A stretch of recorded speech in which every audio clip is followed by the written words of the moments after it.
What's up, Saints? Creed 3 is the third installment in the Creed franchise. When Damien, a childhood friend and former boxing prodigy, resurfaces after serving time in prison, he's eager to prove that he deserves his shot in the ring. And to settle the score, Adonis must put his future on the line to battle Damien.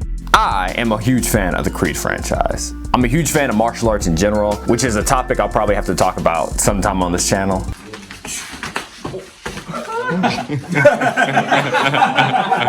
But I love Creed, I love Rocky. They're the best sports movies on the market, period. I think the thing about this movie is that Adonis has a very interesting moral plight. Damien he serves 18 years in prison, and Adonis is basically somewhat responsible for it. But this happened when they were kids.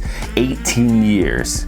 18! And Adonis never visits him, never calls him, doesn't do anything. And he does that for a plethora of reasons, but even still, if you were Damien, you'd be hurt, all right? They were childhood close friends. They were neck and neck with each other. So despite Damien being, a sort of like a rough convict who doesn't have his head on completely straight, Adonis still feels like he owes him something. I know what you're doing, Donnie.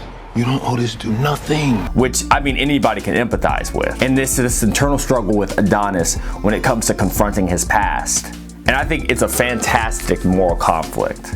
There's so many times in our lives where we let guilt and pain and feeling like we've done something wrong to somebody, and maybe we have, that it weighs us down from what we actually need to do, right?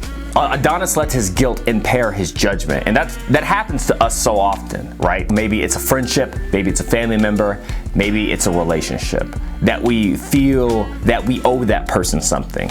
But it really does impair our judgment.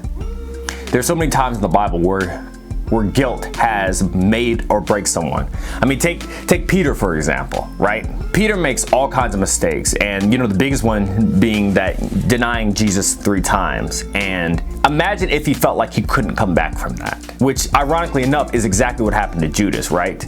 Judas could have been saved in theory, but his guilt was just consuming him to the point where he felt like he had to take his own life. My hope for you guys, and my prayer for all of y'all, is that you don't let your guilt, and you don't let your pain, and you don't let anything like that get in the way of what you need to do. Focus on your discernment. Focus on what the right thing to do is. Take it easy, and I'll see you in the next video.